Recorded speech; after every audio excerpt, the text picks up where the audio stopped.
In today's video, I'm going to teach you how to change workflow name in N8N. Clear, consistent names make a huge difference when you're organizing automations, collaborating with teammates, or returning to a project months later.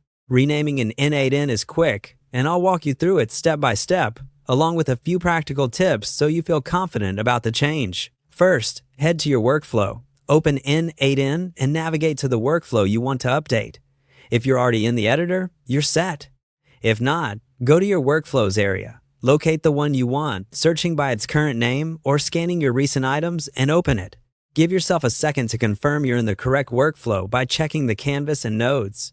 It's easy to click into a similar one if you maintain multiple versions or environment-specific copies. Taking that moment to verify helps prevent mix-ups later, especially in busy workspaces. Once your workflow is open, look for the three dots menu, often labeled as More Options, near the workflow title or in the editor's header. Click that menu, then choose Rename. When you do, the current title becomes editable. Type your new name, keeping it short but descriptive. A good pattern is to include the workflow's purpose, the main trigger or system it touches, and, if helpful, the environment or version.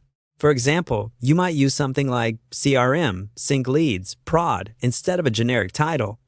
Avoid putting sensitive information in names, and steer clear of special characters that make searching harder. When you're happy with the new name, confirm it by pressing Enter or clicking outside the field N8N will save it for you. A couple of notes to give you peace of mind. Renaming a workflow changes only the display name. It does not alter the workflow's internal ID.